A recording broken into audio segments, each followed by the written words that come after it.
Merci à tout le monde de nous rejoindre et depuis Women for Biodiversity, je souhaiterais souhaiter une chaleureuse bienvenue à nos intervenants aujourd'hui et à toutes les personnes qui nous ont rejoints. Il s'agit donc du deuxième événement d'une série que nous avons préparée en vue de la COP16 le mois prochain.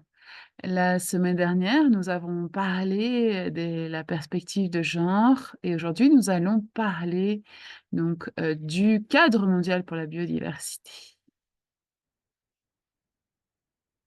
Nous travaillons en partenariat avec le NBSAP Accelerator Partnership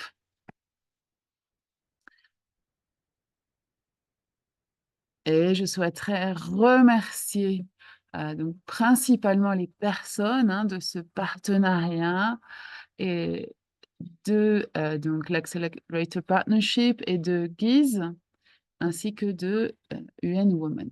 Je voudrais donc remercier ces équipes pour leur soutien.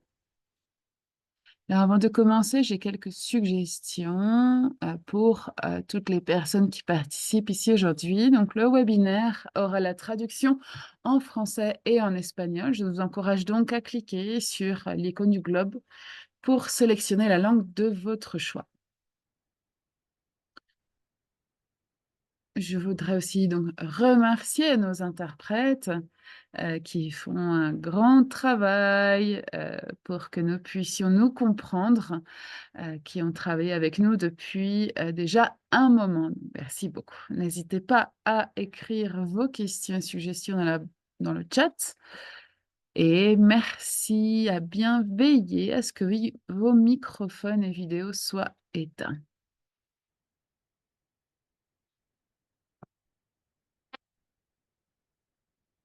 Nous allons commencer la session d'aujourd'hui par, un discours de bienvenue de, notre directrice Mérina Rai. Alors malheureusement, elle ne pourra pas être présente ici, mais elle a enregistré son message.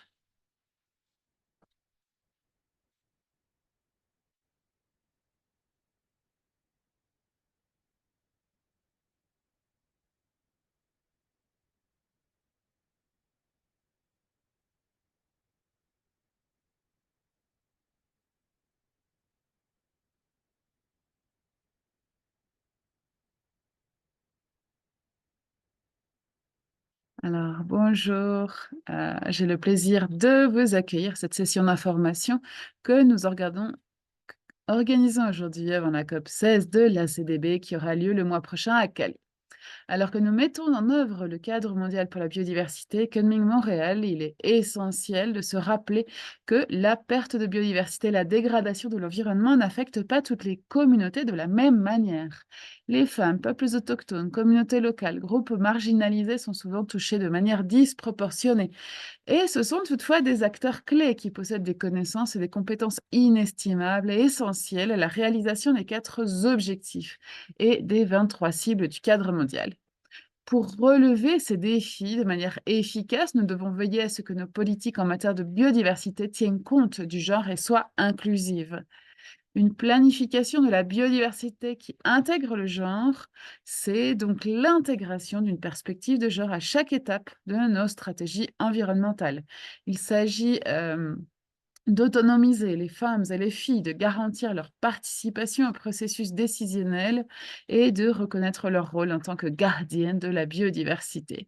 Une planification efficace qui tient compte le genre nécessite des politiques solides qui s'attaquent aux défis spécifiques auxquels les femmes sont confrontées, tels que l'accès inégal aux terres et aux ressources, le manque de représentation dans les espaces de décision et le soutien financier insuffisant pour leurs initiatives. Bien que des progrès significatifs aient été accomplis, des difficultés subsistent dans le suivi et les impacts sur le genre.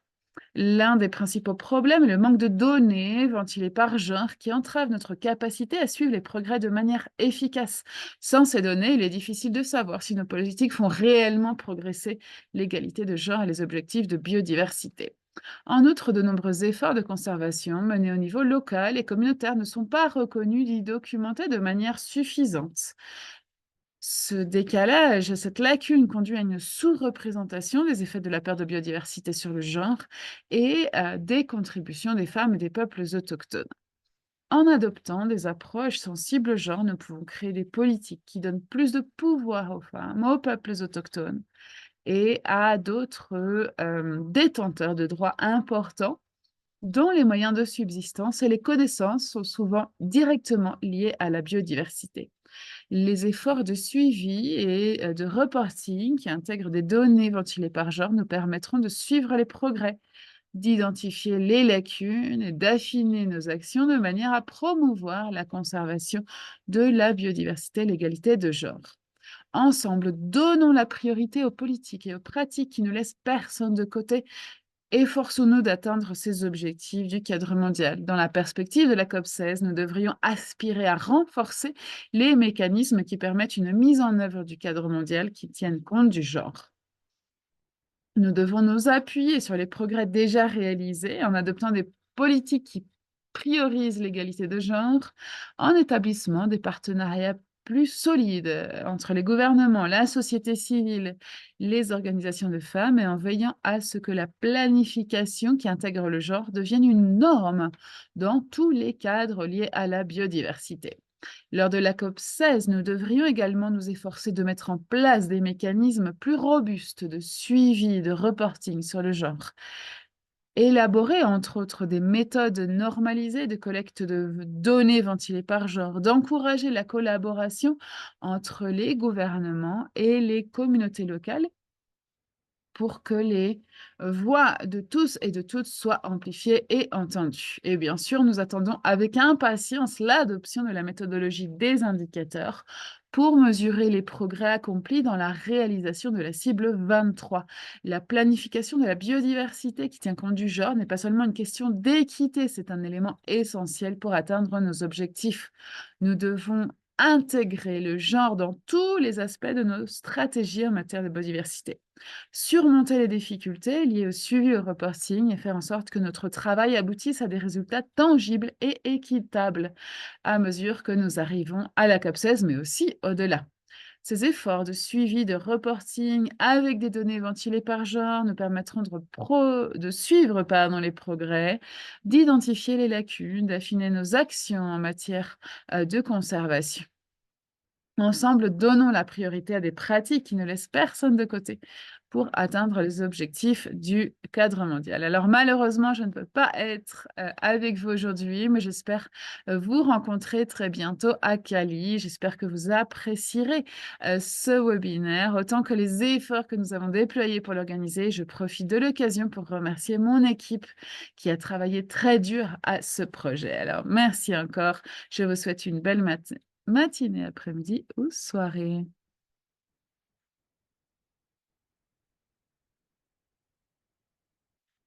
Merci beaucoup, Mrinali, pour cette introduction. Revenons donc aux diapositives. Nous avons aujourd'hui avec nous Madame Gillian Campbell, qui est responsable du suivi de l'examen et du reporting au secrétariat de la CDB. Elle a dirigé le développement et l'opérationnalisation du cadre de suivi, donc du cadre mondial. Elle gère également les efforts liés à la planification, suivi et reporting des parties à la convention. Je voudrais demander maintenant à Madame Campbell de nous guider euh, au travers de discussions sur le genre et le cadre de suivi que nous attendons avec impatience lors de la COP cette année. La parole est à vous.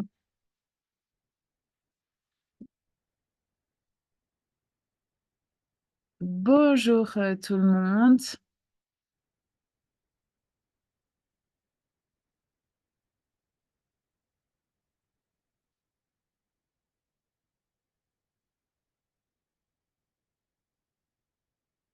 Alors, je vais essayer de partager mon écran.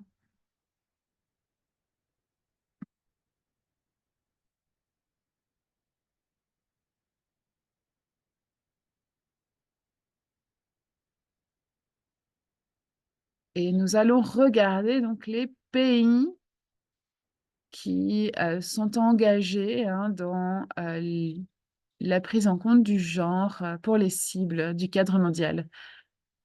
Alors Gillian, votre son est très mauvais, il est difficile de vous entendre. Peut-être que si vous éteignez votre caméra, cela sera, heu, meilleur? Oui, il semble que cela fonctionne un peu mieux. Alors comme vous pouvez voir, il y a plus de 17 pays qui ont soumis une cible.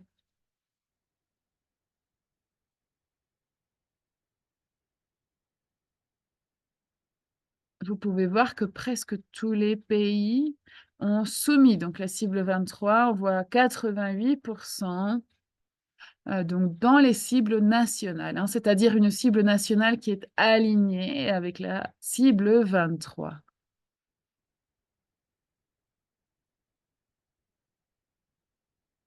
On voit donc que les pays s'engagent à l'intégration, de la cible sur le genre et de nombreux pays, la plupart, hein, s'alignent sur, cette cible. D'ailleurs sur toutes, les cibles, hein, dont celle sur le genre.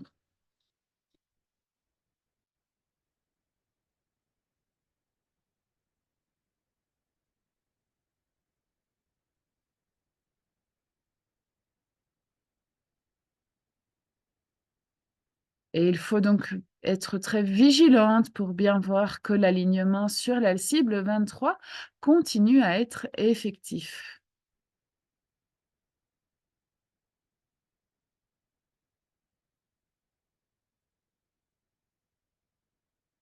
La question est toujours comment développer une politique qui tienne en compte le genre.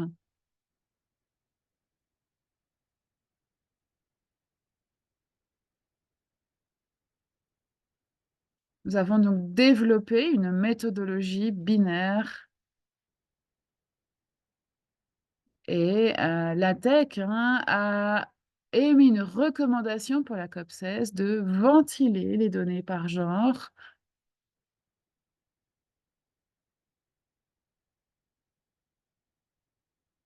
Il y a malheureusement un manque de données pour des mesures, qualitatives sur le genre. Si on le regarde, les objectifs qui sont aussi, hein, dans, les, ODD, en ce qui concerne donc l'accès à la terre, heu, cela reste encore très faible.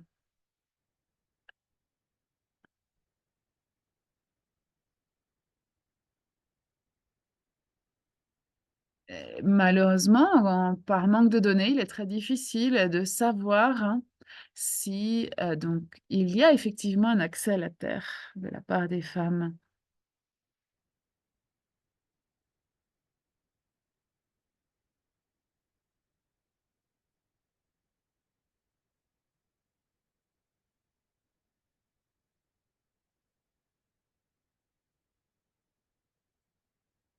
Et comme je le disais avant, la plupart des données que nous avons pu collecter, malheureusement, ne sont pas ventilées par genre.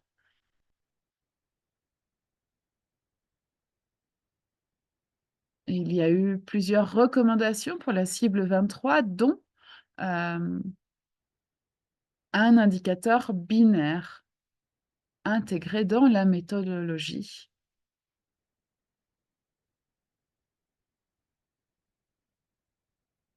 Il va donc falloir regarder les étapes à suivre, hein, pour intégrer ces indicateurs et avoir une méthodologie beaucoup plus complète.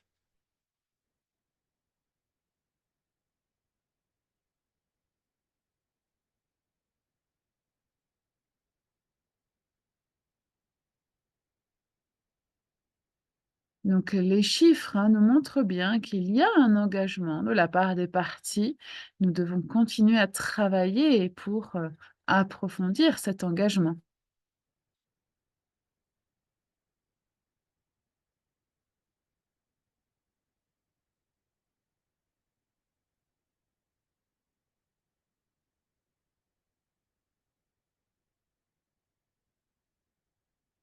Et il faudra donc suivre, hein, les prochains événements et plateforme internationale pour voir comment cet engagement, continue de s'accroître. Alors je vois que Mina l'écrit dans le chat, donc j'imagine que ma connexion n'est pas très bonne, vous ne m'entendez pas bien, donc je vais m'en arrêter là. Oui, merci Gilliane. J'ai pu un peu récupérer les points les plus importants pour les écrire dans le chat. En effet, c'est une information très importante, hein, de vraiment pouvoir voir que dans la révision des SPAN-B, 88% des pays sont alignés avec les cibles, dont la cible 23. Cela est tout à fait encourageant.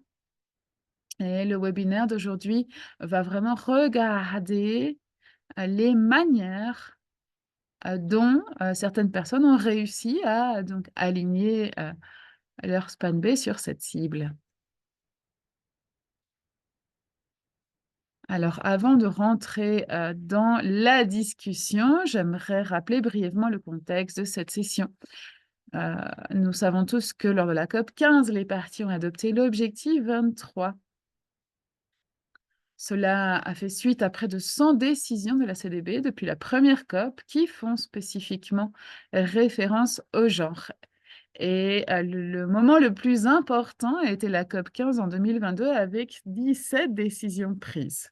Alors la COP 10 a joué aussi un rôle essentiel en appelant à l'intégration de la dimension de genre dans tous les programmes de travail de la CDB et en exhortant les parties à promouvoir l'intégration de la dimension de genre dans l'élaboration, la mise en œuvre et la révision de leur stratégie et de leur SPAN-B. Alors, lors de la COP 16, hein, le plan d'action pour l'égalité, pour le genre pour l'après 2020 a également été adopté en tant que feuille de route pour soutenir la mise en œuvre du cadre mondial. Il définit 30 actions indicatives que les parties doivent mettre en œuvre, ainsi que les parties prenantes, le secrétariat, le ACDB et les autres organisations concernées, ainsi que des organisations et des réseaux de femmes pour progresser vers 3 résultats, attendus. Le premier, c'est, la création d'opportunités, de capacités pour les femmes et les filles, afin qu'elles puissent contribuer aux objectifs de la CDB. Le deuxième résultat attendu est de tenir compte des perspectives, des intérêts, des besoins et des droits humains de tous, en particulier ceux des femmes et des filles, dans les décisions relatives à la politique, à la planification et à la programmation en matière de biodiversité.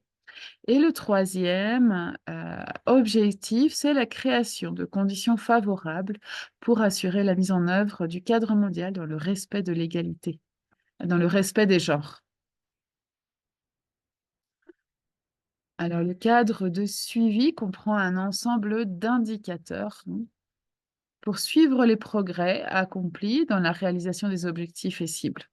Il a identifié un indicateur binaire pour la cible 23 et un ensemble de 3 composantes et 4 indicateurs complémentaires pour le suivi et l'examen de la cible 23. Alors, ces indicateurs sont basés sur des aspects de la représentation politique, de l'accès à la propriété foncière et aux droits fonciers et de la prise de décision inclusive. Alors, plusieurs aspects liés au genre n'ont pas été abordés de manière adéquate. Il est donc essentiel de reconnaître que plusieurs cibles du cadre mondial sont pertinentes pour les femmes et les filles.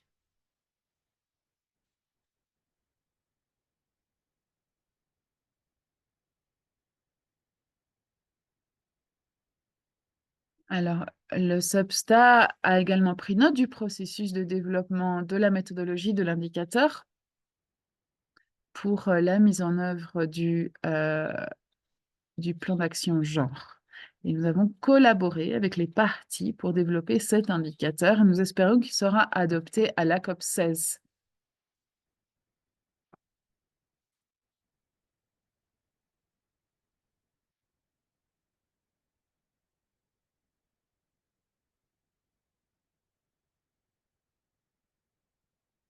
Et c'est vraiment un honneur de pouvoir dire, hein, que Women for Biodiversity a collaboré au développement de ces indicateurs. Nous espérons vraiment, comme je le disais, voir des progrès qui seront faits à la COP16.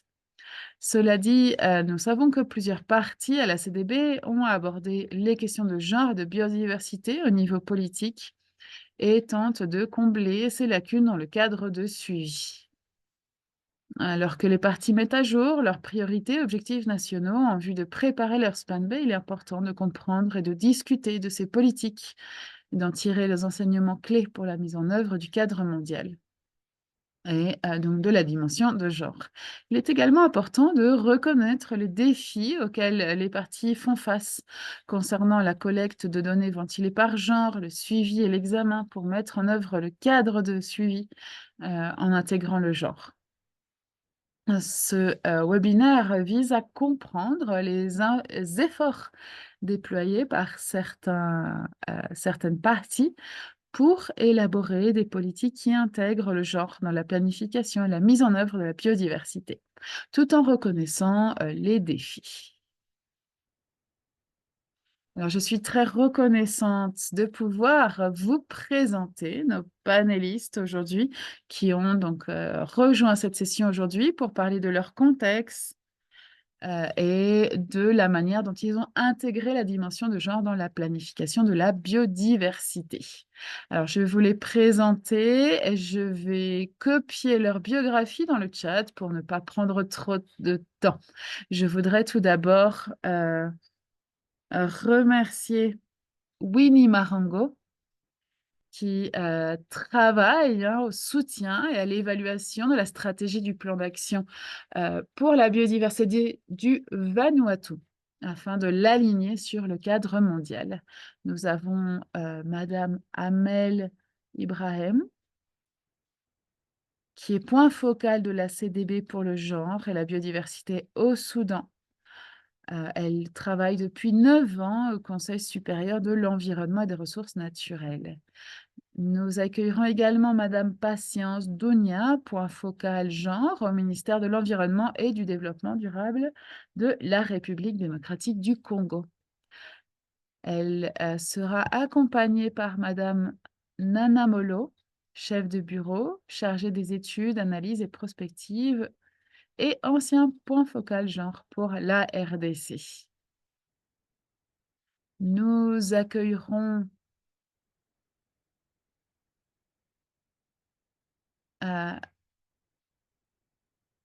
Nous aurons donc John Wilson, Lynn Jacobs, Sikiza Molambi et Vanessa Matukana de l'Afrique du Sud. Et ils travaillent dans l'équipe euh, pour la stratégie et les plans d'action de genre. Donc, merci encore de nous avoir rejoints. Et je vais commencer avec quelques questions pour guider la discussion de nos panélistes. La première question, c'est pourquoi est-il important, dans le contexte de votre pays, d'assurer un suivi et une mise en œuvre du cadre qui tiennent compte du genre? Alors, Madame Hamel, est-ce que vous pouvez prendre la première question?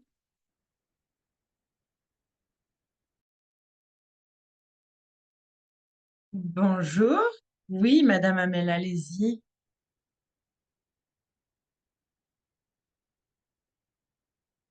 Bonjour à toutes et à tous, quel que soit le moment de la journée chez vous. Je suis ravie d'être ici avec vous aujourd'hui. Merci beaucoup à Women for Biodiversity. J'espère qu'Internet va être avec nous aujourd'hui. On a quelques problèmes de connexion et parfois d'électricité. Donc, c'est la raison pour laquelle je vais laisser ma caméra éteinte. Donc, je vais commencer en expliquant un petit contexte sur le Soudan et la situation actuelle cette année.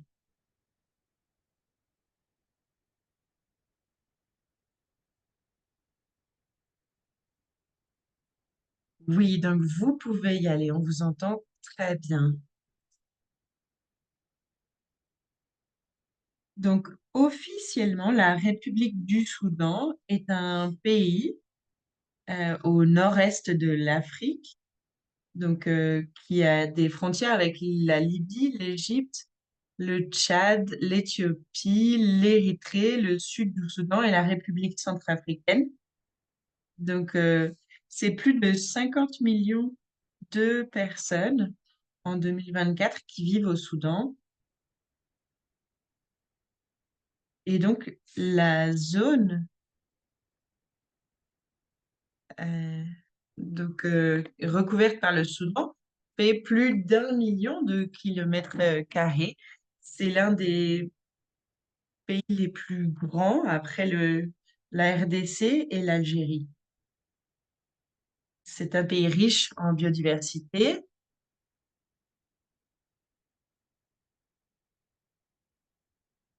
avec 2 aires protégées marines,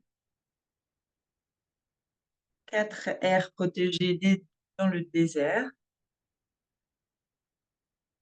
Et donc, entre avril 2023 et maintenant, il y a la guerre donc qui a commencé entre l'armée soudanaise et donc les milices. Et donc, la guerre fait rage dans 6 États et elle implique des déplacements des populations. Il n'y a pas de service qui fonctionne.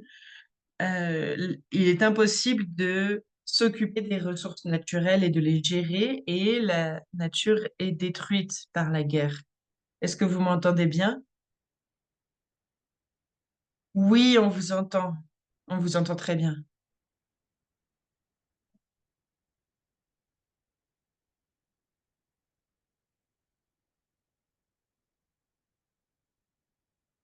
Et bien sûr, donc les impacts de la guerre se font ressentir dans les autres États, euh, donc notamment dans 18 autres États.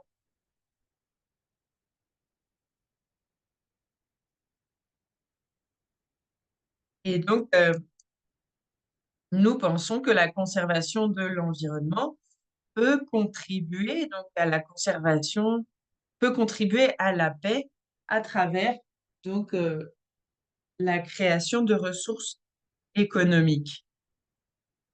Et donc, il s'agit d'une opportunité pour construire la paix. Les trajectoires de conflits humains ont des impacts sur la biodiversité et sur toutes les fonctions écosystémiques, notamment sur l'utilisation des sols, sur le changement d'utilisation des sols, sur la production de CO2 et de gaz à effet de serre, et donc sur la disparition des espèces. Je vous demande juste un petit instant.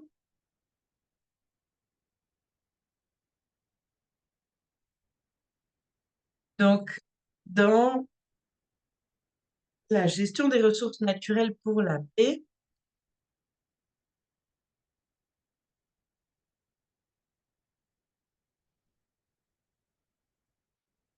et donc le fait de gérer les ressources naturelles en tenant compte du genre, donc il nous faut une meilleure connaissance des utilisations des ressources pour la biodiversité.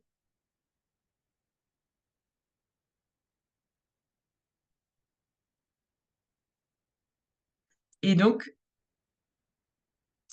dans le cadre des différences de responsabilité, euh, on voit souvent que les femmes sont en charge de collecter donc des espèces d'herbes sauvages, tandis que les hommes vont plus souvent avoir la responsabilité de chasser et de collecter de la viande sauvage. Donc au Soudan, il y a un projet très réussi.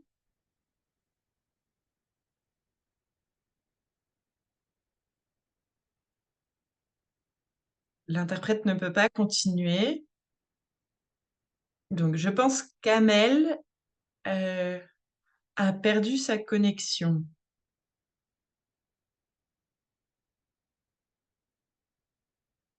S'il est possible, pour les panélistes, ce serait très chouette si vous pouvez mettre votre vidéo pour la discussion.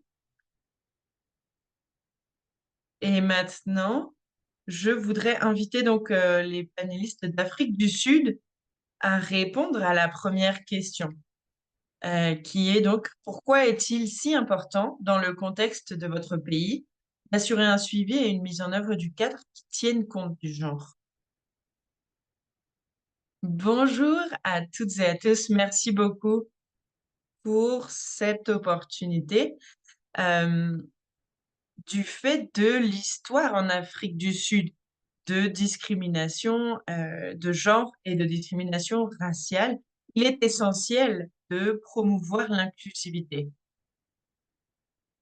Donc, l'Afrique du Sud a traversé une histoire de ségrégation et cela a créé une intersectionnalité qui permet de prendre en compte le genre, euh, la race, les origines ethniques, l'orientation sexuelle, l'âge, le fait d'avoir un handicap, la culture, les croyances religieuses et d'autres critères. Et donc, notre but est d'avoir une Afrique du Sud qui soit plus équitable. Et donc, pour retracer ces discriminations en Afrique du Sud, et pour les combattre, nous avons inclus la question de l'intersectionnalité dans la Constitution. Et nous voulons nous assurer que ces principes vont guider donc les politiques et les législations gouvernementales. Et donc nous avons plusieurs lois, notamment la loi sur l'équité de 1998, qui vise à éliminer les discriminations sur les lieux de travail en assurant donc l'égalité pour tous les employés. Nous avons donc une autre loi de 1995 qui permet de promouvoir les droits des travailleurs et finalement une loi de 2000 pour combattre la discrimination dans la société et s'assurer que toutes les personnes ont l'égalité d'accès à leurs droits. Et donc, ensemble, ces lois permettent d'assurer les droits et de faire exister l'égalité en Afrique du Sud. Cela permet également de combattre les nouvelles inégalités. Et donc, la nouvelle Afrique du Sud qu'on a envisagée en 1994 euh, a permis donc de pouvoir lutter contre le colonialisme, l'apartheid et le patriarcat. L'Afrique du Sud continue à faire face à de nombreuses inéquités en matière de genre. Malgré tout, nous voyons des améliorations, notamment dans l'accès à l'éducation supérieure et le fait que les petites filles ont plus de chances de terminer l'école que les garçons.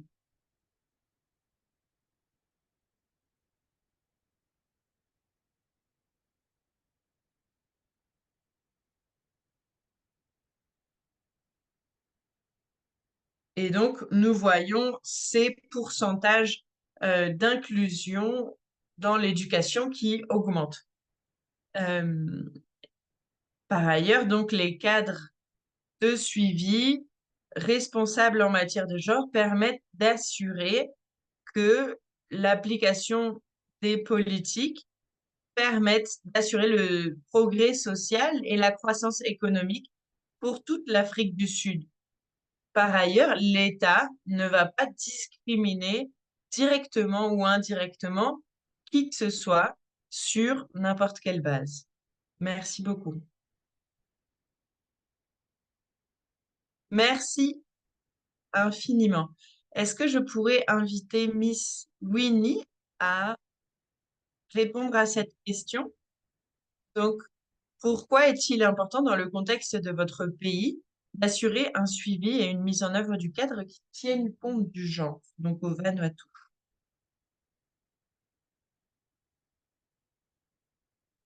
Il faut que vous activiez votre micro. Merci beaucoup pour cette question. Donc, le Vanuatu est une nation où les rôles de genre sont très marqués et cela peut influencer donc les décisions dans différents domaines. Les femmes des communautés rurales et éloignées sont souvent les premières en charge de prendre soin des ressources naturelles et également de l'eau et de l'alimentation. Elles sont affectées par les changements climatiques et cela rend leur implication cruciale pour une bonne gestion des ressources naturelles. Et donc, le cadre de suivi sensible au genre nous assure que les femmes sont impliquées dans les processus pour avoir des efforts de conservation qui soient plus efficaces. Et donc, le CMB de Kunming-Montréal met l'accent sur le besoin d'égalité des genres dans la biodiversité, en alignement avec les standards internationaux. Et donc, par exemple, il y a des femmes qui sont membres de, des comités de conservation. On a aussi des femmes qui sont présidentes de comités de conservation. Et donc, il y a déjà 16 comités de conservation et il y a aussi des femmes qui sont donc gardes forestiers et elles sont donc en charge de faire des évaluations rapides, mais aussi donc d'autres actions de suivi des espèces et de suivi de la biodiversité. Merci beaucoup. Merci, Madame Marango. Je voudrais inviter les collègues donc de RDC à prendre la parole. Donc, Madame, euh, Merci beaucoup pour la parole. Madame Dounia et Madame Molo. Oui, c'est Madame Nana Molo de la République démocratique du Congo. Oui, moi c'est Madame Patience Donia de la République démocratique du Congo. Oui, merci beaucoup pour la question. En ce qui concerne la République démocratique du Congo, l'intégration du genre dans la préservation de la biodiversité est cruciale, vraiment cruciale, parce que les femmes de mon pays jouent un rôle très essentiel dans la transmission des connaissances traditionnelles, le renforcement de la résilience communautaire face au changement climatique et aussi à la promotion d'un leadership féminin pour des solutions environnementales inclusives et aussi efficaces. Dans les communautés locales, les femmes jouent un rôle très essentiel. Très essentiel et direct même à la préservation et à la détérioration de la biodiversité. Si les femmes sont sensibilisées, elles jouent un rôle direct dans la préservation. Si elles ne sont pas sensibilisées, c'est dans la détérioration de la biodiversité. Leur proximité constante avec la nature et leur utilisation de recherche de ressources plutôt naturelles comme source de revenus et de subsistance dans la collecte de produits forestiers non lignés les amène à gérer le moyen de subsistance en s'appuyant sur ces ressources naturelles. Je donne un exemple dans la foresterie communautaire. Nous avons les APAC. Malgré les stéréotypes, les obstacles locaux, leur participation et leur consultation sont cruciales pour obtenir également le consentement et garantir une approche inclusive et équitable. Je donnerai encore un autre exemple en ce qui concerne les concessions forestières des communautés locales. Par exemple, dans la province du Maniema, la coopération allemande a travaillé avec tant d'autres partenaires et elle a appuyé plusieurs acteurs pour la mise en œuvre de la coordination, mise en place plutôt de la coordination et des communautés de gestion et dans lesquelles les femmes sont représentées. Et elle ne s'est pas limitée seulement au comité de gestion, mais également, elles étaient présentes aussi dans les communautés locaux de développement. Et elles ont participé à l'élaboration de plusieurs plans de développement qui prennent en compte leurs perspectives et leurs besoins spécifiques. Bon, malgré les avancées que nous venons de citer si haut, nous venons de souligner, les femmes de la RDC restent vulnérables en raison de la pauvreté, des inégalités d'accès aux ressources, l'accès à la terre, des opportunités ainsi que des violences basées sur le genre. Merci beaucoup.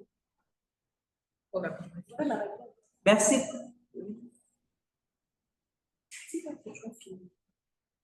Merci beaucoup. Merci infiniment. Nous avons un panel très divers et je voudrais vraiment vous remercier, toutes les panélistes, pour ces apports aussi variés. Et donc, ma deuxième question, c'est quelles sont les politiques et les processus mis en œuvre ou à mettre en œuvre pour garantir une mise en œuvre efficace du CMB sur le plan du genre dans le contexte de votre pays? Et je voudrais donc donner la parole à l'Afrique du Sud.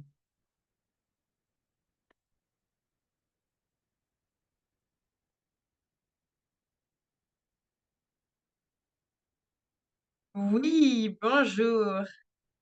Merci pour cette question et pour l'opportunité de pouvoir donc vous présenter notre perspective. Donc, l'inclusion du genre est essentielle dans le développement, la mise en œuvre et le suivi des politiques. Donc, dans notre contexte, les politiques clés qui sont donc utilisées pour soutenir la coopération et l'inclusion de genre sont en lien donc avec les impératifs constitutionnels qui ont été mentionnés par ma collègue auparavant. Et donc, nous avons mis en œuvre une analyse sur le genre en 2022. Et donc, les politiques gouvernementales du Cap occidental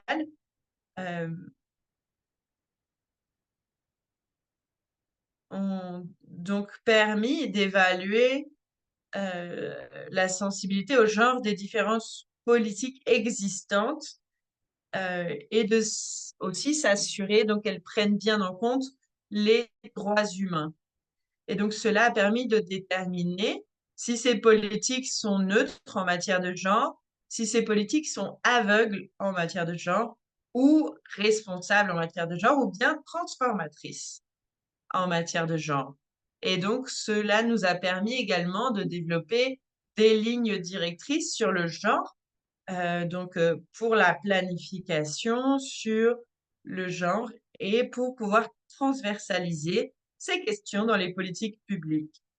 Actuellement, si on veut mentionner différentes évaluations qui ont été mises en œuvre sur le genre et les droits humains dans notre département, Donc, cela a été réalisé en 2022 et il y a aussi donc une stratégie sur le changement climatique en 2021.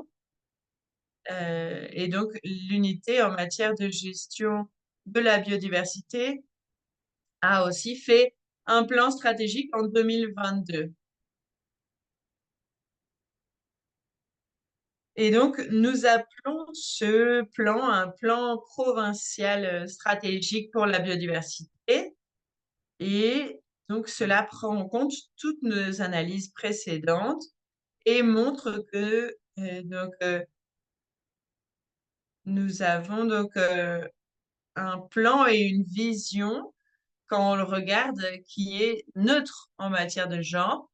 Et donc, quand on regarde un peu plus près, on voit donc que les indicateurs, les cibles et les actions du plan précédent étaient aveugles en matière de genre et ne prenaient pas en compte les priorités des différents groupes marginalisés.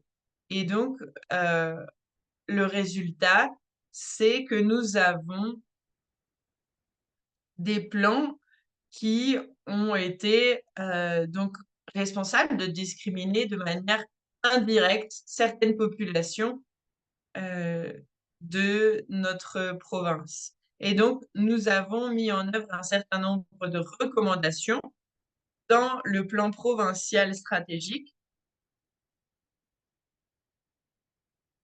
Je vais passer à ma collègue.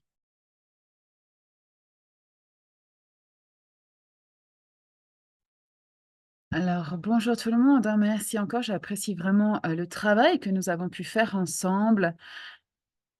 Alors, les personnes qui ont parlé hein, sont ce qu'on appelle les gender champions, donc vraiment les ambassadrices, ambassadeurs du genre.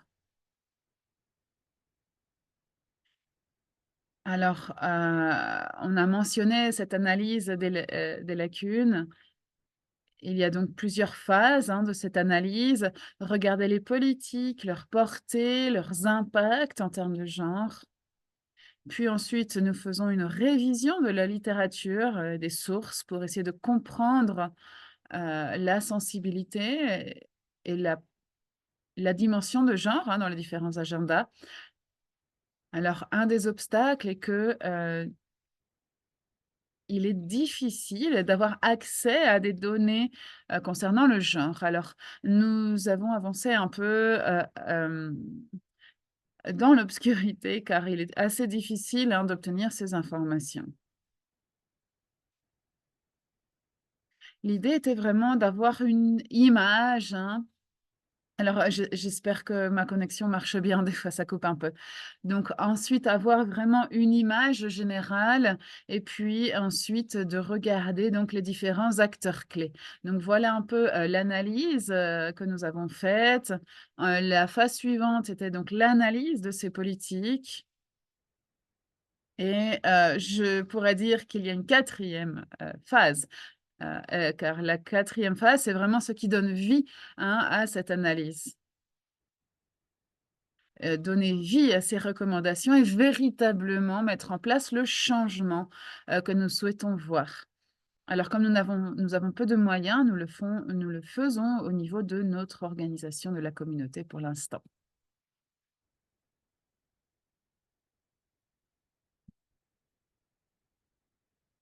Merci beaucoup pour ces commentaires. Alors madame Hamel, une autre question, donc quelles sont les politiques et les processus, qui assurent la mise en œuvre, du cadre mondial dans votre pays? Madame Hamel, est-ce que vous êtes toujours ici?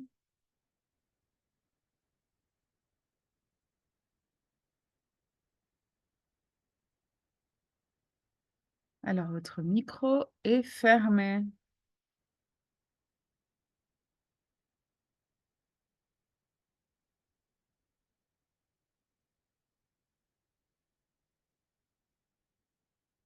Oui, alors, nos stratégies de biodiversité, notre plan de genre inclut donc un alignement avec les cibles, dont la cible 23. Alors, c'est un point très nouveau, hein, cela n'avait pas été intégré avant. Nous avons commencé par l'élaboration d'un comité de genre et nous avons donc partagé nos préoccupations avec les autorités pertinentes.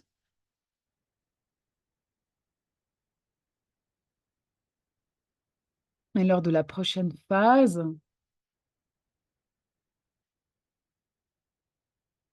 nous prévoyons des activités au sein, donc, qui feront partie du plan d'action de genre. Merci beaucoup. Merci beaucoup, Madame Hamel. Oui, nous vous entendons.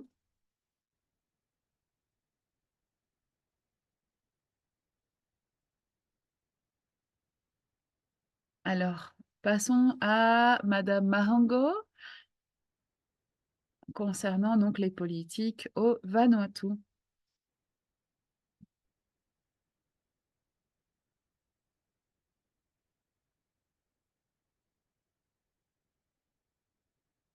Alors, merci beaucoup. Donc ici, en août 2021, le Premier ministre a lancé les premières politiques de genre et donc d'équité. Ce plan travaille dans différentes zones, principalement pour l'autonomisation économique des femmes et des filles, pour leur participation à la prise de décision. Et nous avons intégré de plus en plus le genre dans différents services pour faire en sorte qu'il y ait une équité d'intégration. Il y a eu donc une approche par secteur pour assurer l'équité de genre dans les 4 domaines stratégiques. Il y a donc des piliers concernant l'économie et la biodiversité. Donc, notre politique d'égalité, d'équité de genre au Vanuatu sert à assurer donc cette équité dans tous les secteurs, dont la conservation. Et ce plan aide également à intégrer une perspective de genre dans d'autres domaines et d'autres plans d'action gouvernementaux.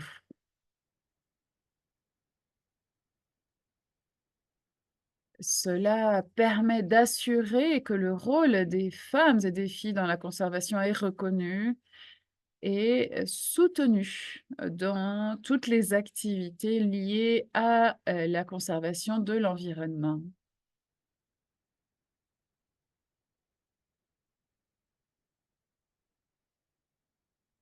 Nous nous concentrons également pour assurer l'intégration des femmes dans les rôles de leadership et dans les différents projets mis en œuvre par nos partenaires. Pour l'instant, nous sommes également en train de réviser nos SpanB et nous avons pu remarquer que très souvent, ces SpanB intègrent la dimension de genre.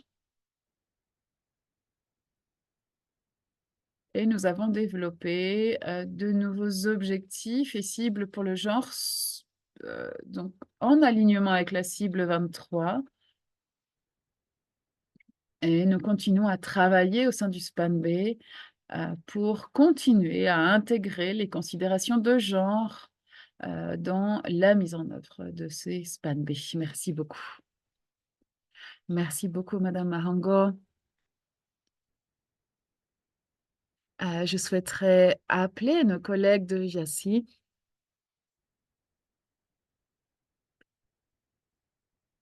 sur donc les politiques qui sont déjà mises en œuvre pour assurer l'intégration de genre.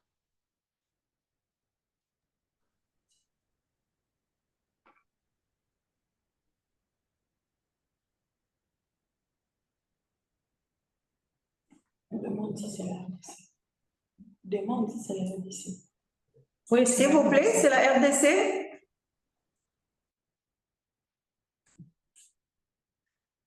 C'est à la RDC de Oui, répondre? oui, OK. oui, tout à fait, tout à fait. La parole est à vous. Merci beaucoup.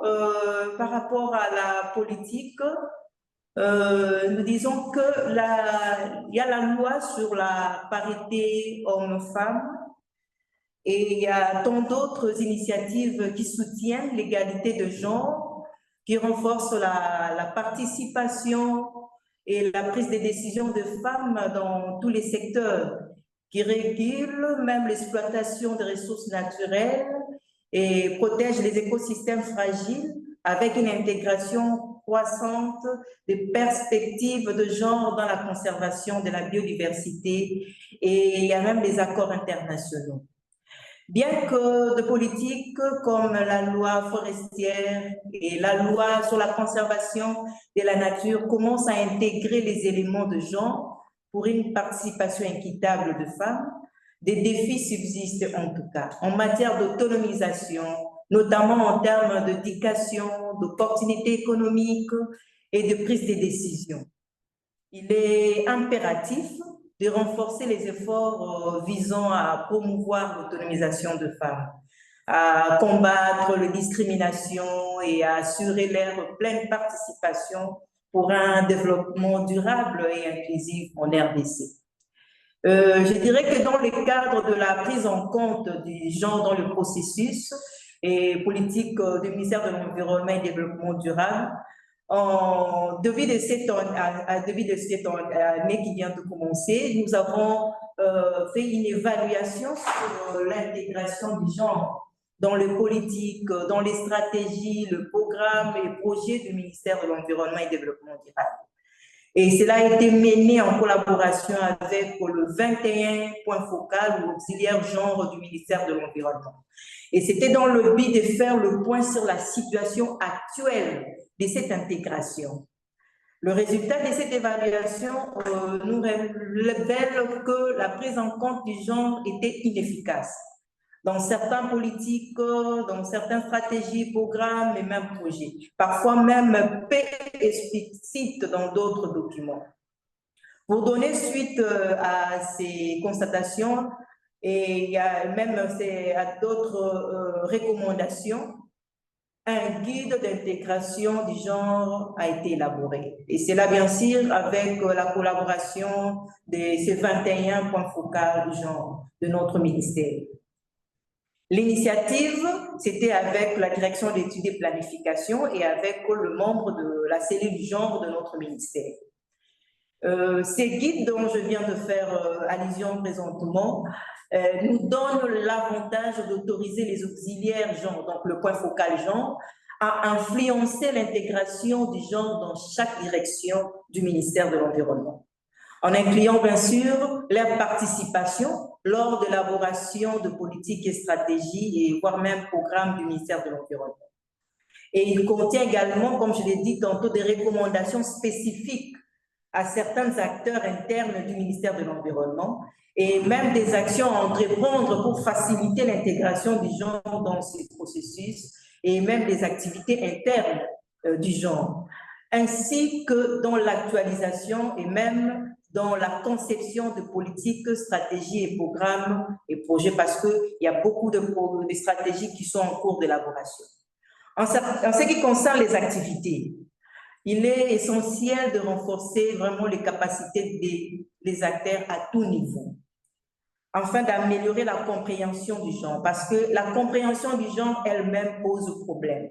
C'est ce qui bloque aussi l'intégration de la dimension genre dans le politique. Les compétences nécessaires pour mettre en œuvre l'approche genre de manière efficace à l'intérieur.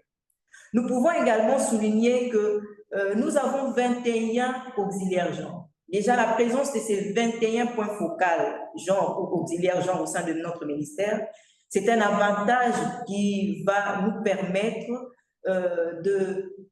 d'influencer l'intégration de la dimension genre, l'inclusion de la dimension genre.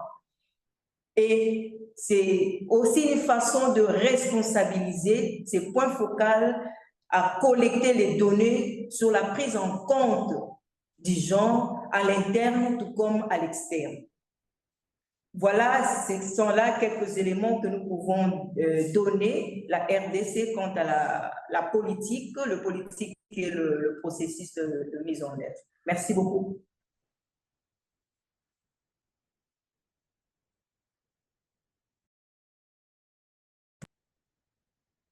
Merci beaucoup, merci pour toutes ces informations. En effet, il est nécessaire d'intégrer le genre d'une manière intersectionnelle et au travers de tous les ministères, hein, comme vous l'avez très bien exprimé, et de vraiment intégrer tous les acteurs dans ce processus de planification.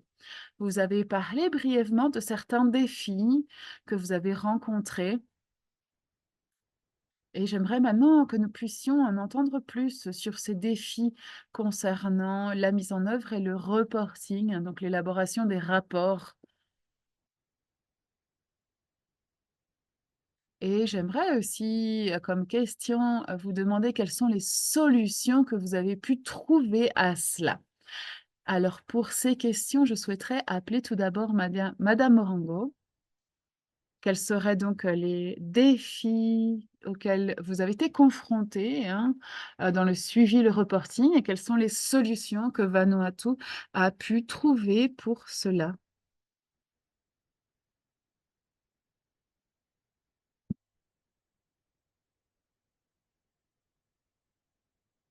Oui, merci beaucoup pour la parole.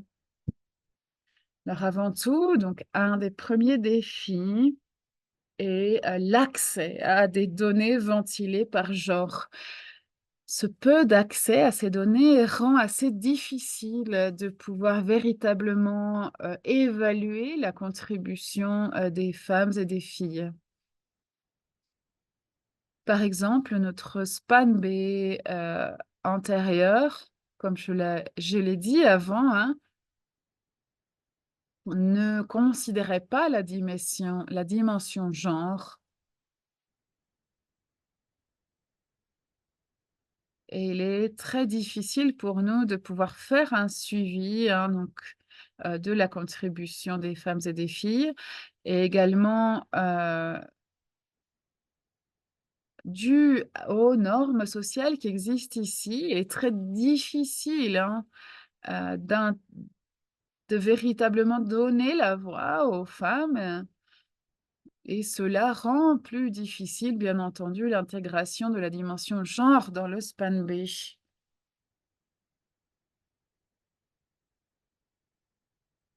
Et cela rend également plus difficile l'évaluation des objectifs et des résultats.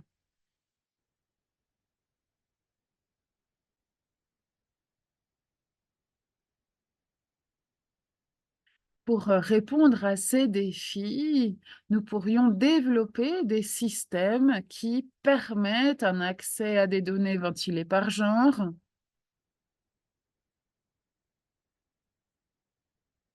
et de vraiment faire en sorte que la participation autant des hommes et des femmes dans les projets de biodiversité soit représentée, hein, efficacement.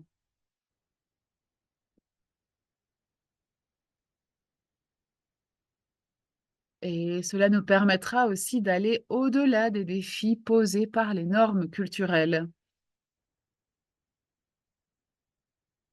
Nous avons aussi des ONG, des communautés locales qui soutiennent la mise en œuvre de la dimension genre et ont adopté donc des meilleures pratiques.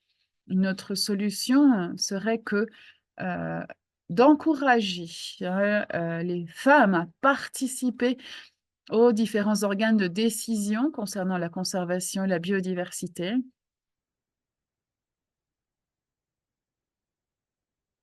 Et vraiment encourager aussi, auprès de nos partenaires, l'inclusion des femmes aux postes de décision. Je voulais partager rapidement un exemple. Au Vanuatu, nous avons un projet financé par le PNUD qui a pu intégrer les considérations de genre dans les efforts de conservation.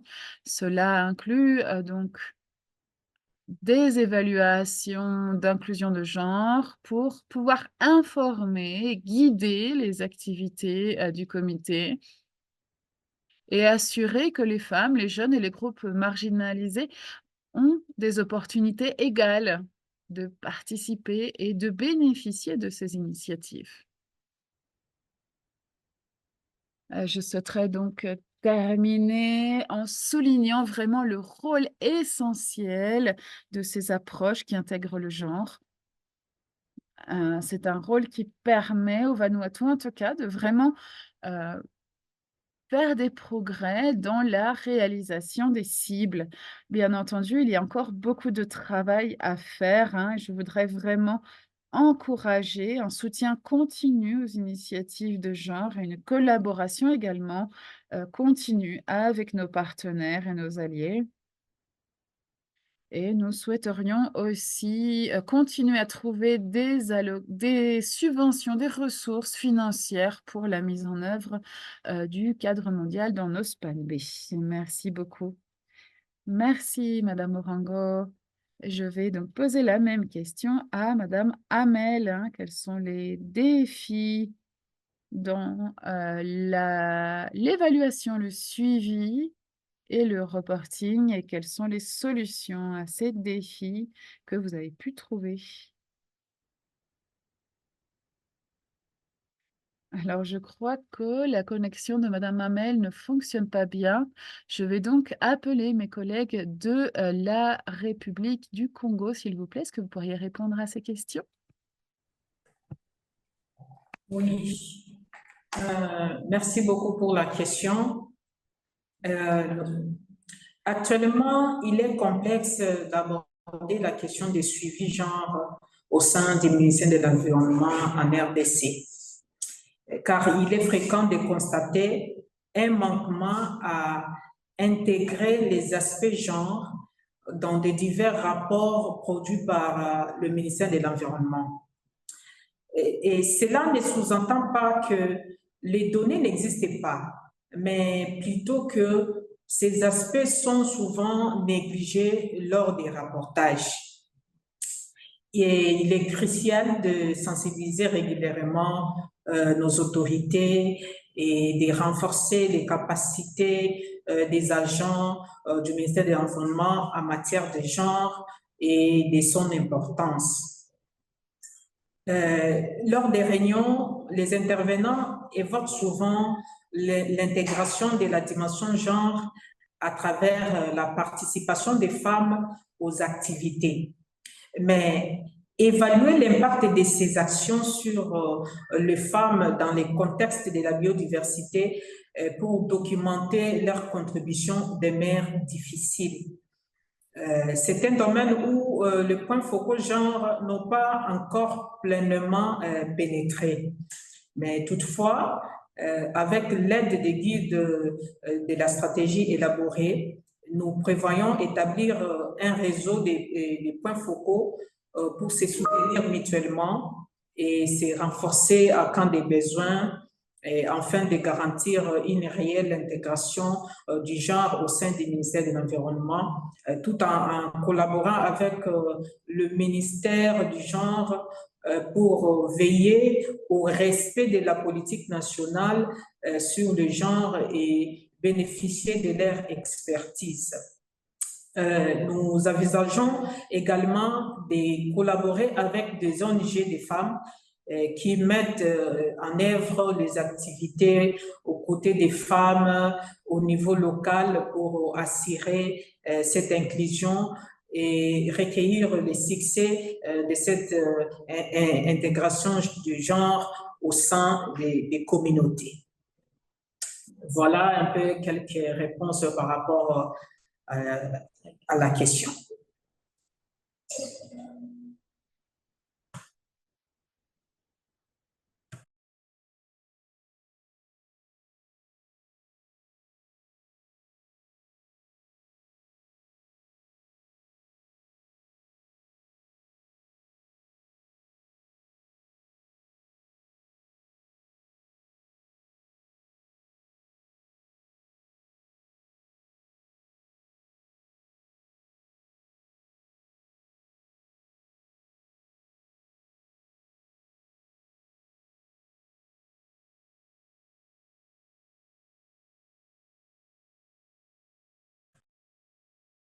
Merci beaucoup pour cette opportunité. Donc, pour nous, l'obstacle le plus grand, c'est qu'il y a un manque important de données et donc c'est difficile de mesurer les tendances ou les changements. Mais on voit qu'il y a une variation importante entre les différentes communautés, les différentes provinces, et donc c'est difficile pour le gouvernement d'utiliser une façon unique de faire les mesures. Et donc, il est essentiel que les gouvernements ne mettent pas en place des politiques qui soient plaquées, puisqu'il y a des réponses locales différentes. Et donc, on a besoin de commencer à combler ces lacunes, et ce, le plus rapidement possible. Et donc, il nous faut aussi suivre les progrès, identifier les nouvelles tendances pour guider nos actions futures. Donc, on a besoin d'agir et de façon simultanée, travailler à comprendre de la meilleure façon possible le contexte dans lequel on évolue.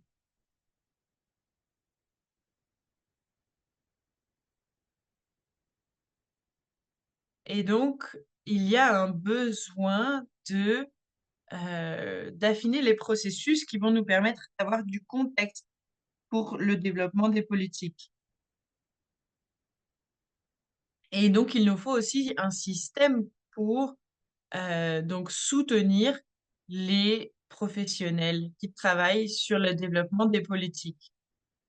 Un autre changement euh, qui est important, c'est donc la restriction des ressources en Afrique du Sud. Et donc, ce n'est pas faisable de mettre en œuvre la sensibilité au genre du jour au lendemain.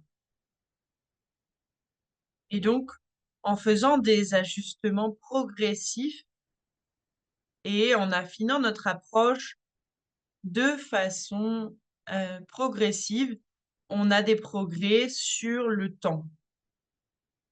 Et cela nous permet de répondre aux inégalités en même temps que l'on travaille pour collecter des meilleures informations pour le futur.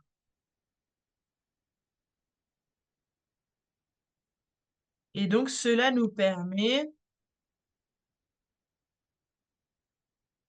donc d'intégrer des pratiques qui sont transformatrices en matière de genre dans notre travail et nous assurer qu'on a des boucles de rétroalimentation pour faire face aux obstacles.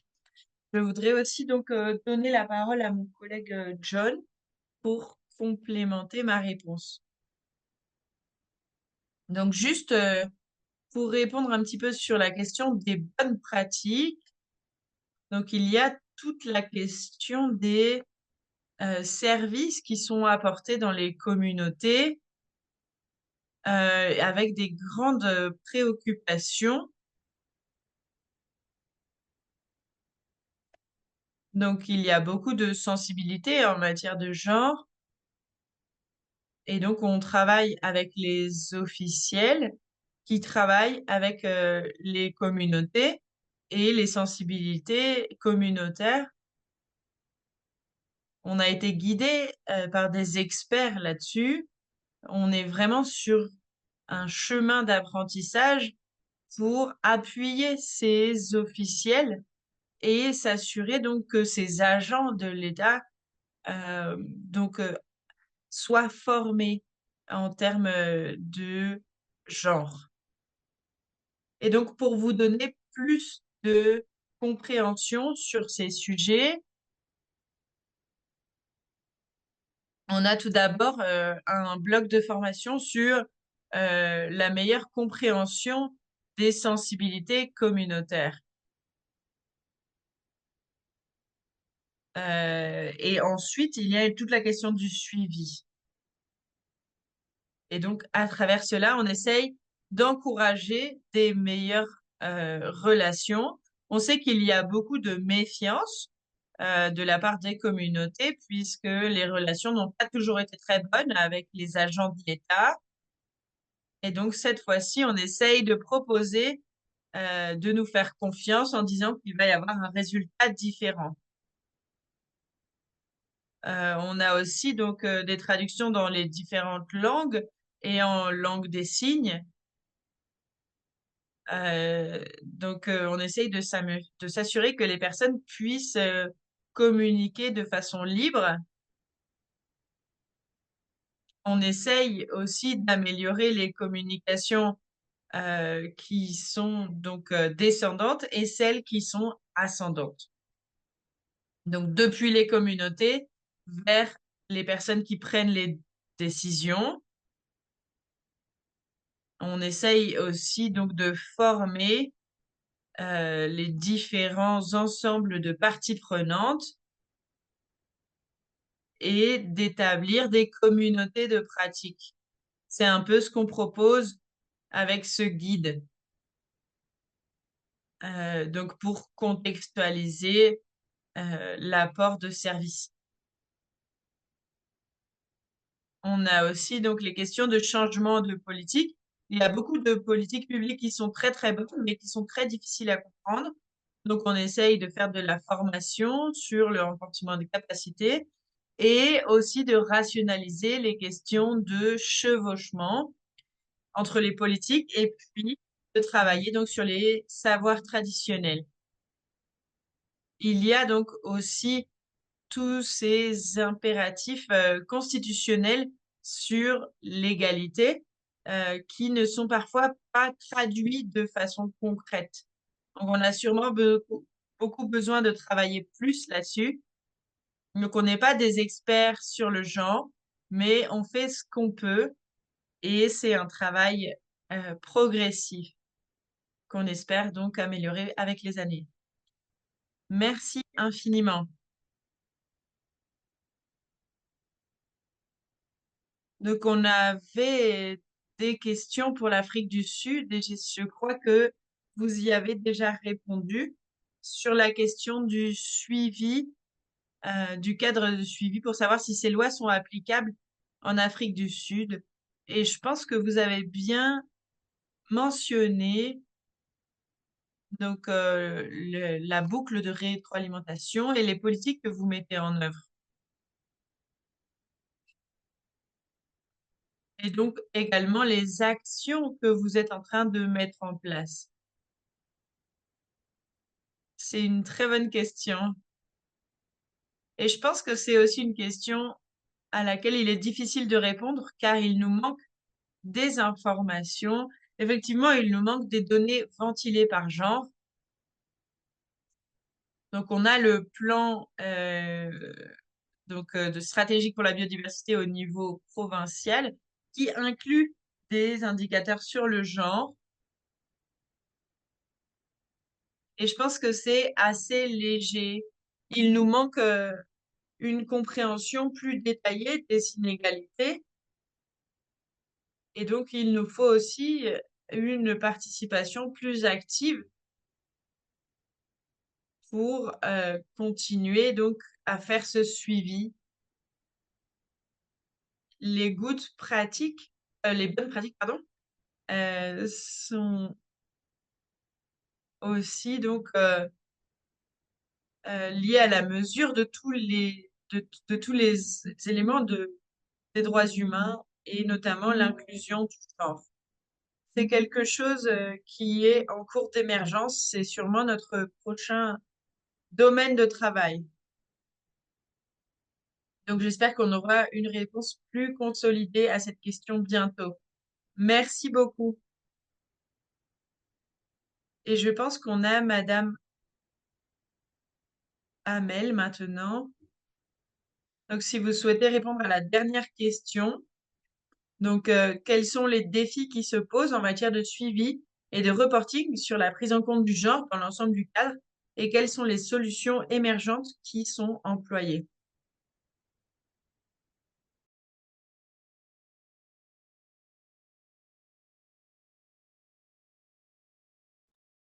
Donc, nos défis au Soudan sont des défis très importants avec la situation de guerre qui nous retarde. On a aussi donc la question de l'insécurité.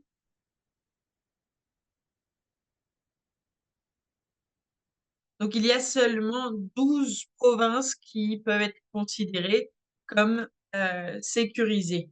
Donc, cela veut dire que le plan d'action sur le genre ne va pas pouvoir permettre de couvrir les différentes euh, aires du pays. Donc, comment est-ce qu'on peut gérer ce problème?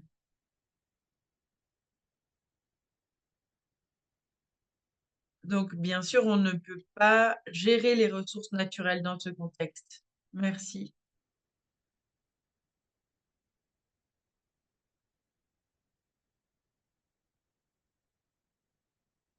Oui, merci beaucoup, Amel. Je pense qu'on va devoir un petit peu réduire les réponses maintenant aux questions. Mais ce serait génial si les collègues des différents pays peuvent donc partager des liens ou des ressources sur le chat pour que donc nos, co- nos, nos- donc les personnes qui nous écoutent puissent se référer à ces différentes politiques. Merci infiniment à tout le monde d'avoir participé à ce panel aujourd'hui. Donc, on a Soumina qui veut prendre la parole. Oui, je voudrais demander aux panélistes de mettre leur caméra pour prendre une petite photo. Oui, donc si tout le monde pouvait mettre sa vidéo, ce serait chouette pour avoir une photo.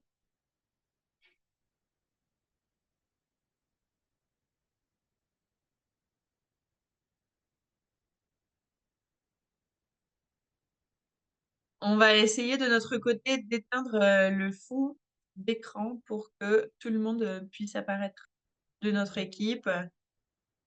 C'est bon, on est beaucoup de ce côté-ci.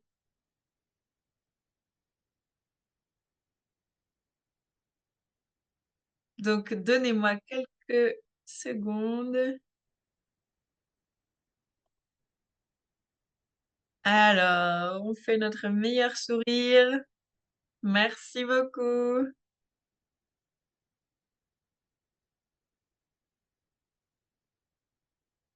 On veut juste prendre une autre photo parce qu'on a Amel qui nous a rejoint pour un petit moment.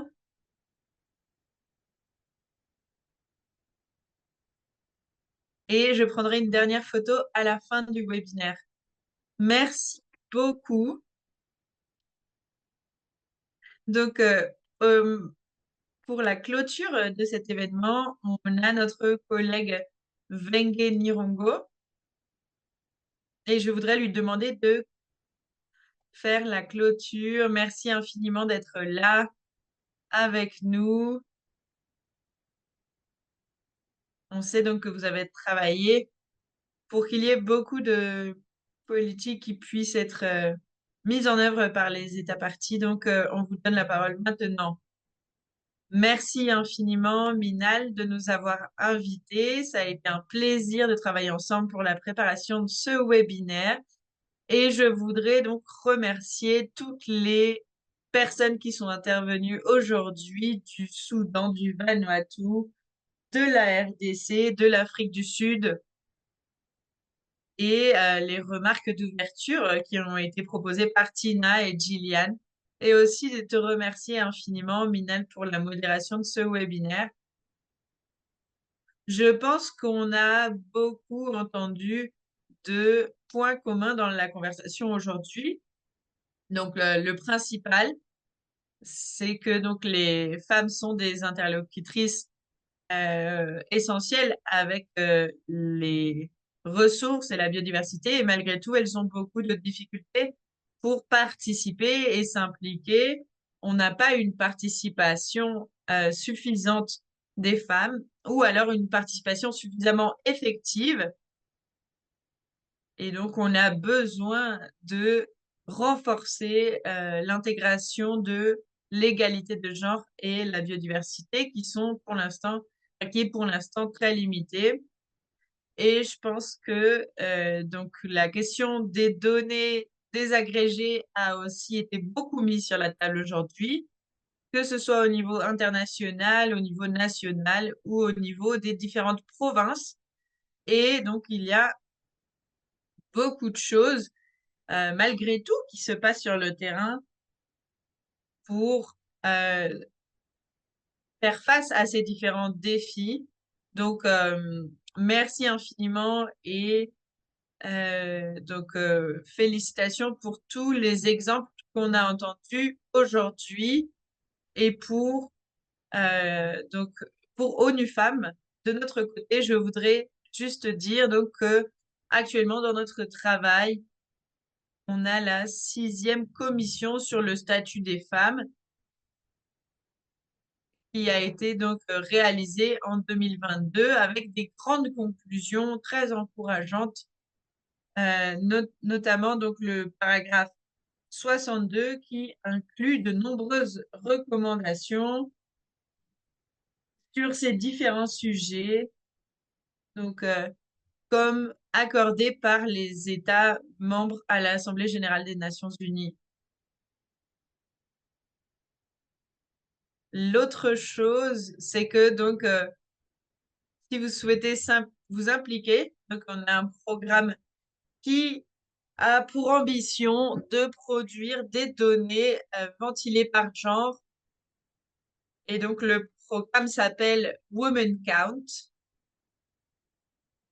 qui est un programme avec une grande participation du Pacifique, une implication de beaucoup de pays autour du globe. Donc, on essaye d'avoir des données fiables sur le genre. Et je pense que l'un des sujets et des points qui a été évoqué plus tôt par la RDC, parfois il existe des données, mais elles ne sont pas rendues accessibles. Donc, il faut aussi prendre cela bien en compte parce que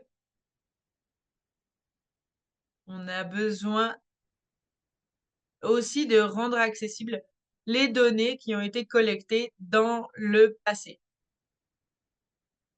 Je vais m'arrêter ici. Merci infiniment de m'avoir invité et je suis ravie d'avoir été là avec vous aujourd'hui. Merci infiniment Wengue et merci infiniment à tous nos panélistes, à toutes les personnes qui sont intervenues aujourd'hui. Merci également aux participants et participantes qui ont écouté patiemment donc cette réunion. Je voudrais juste prendre une photo de tout le groupe si cela est possible. C'est d'accord, si vous ne souhaitez pas allumer votre caméra, pas de problème. N'hésitez pas à l'allumer si vous le souhaitez.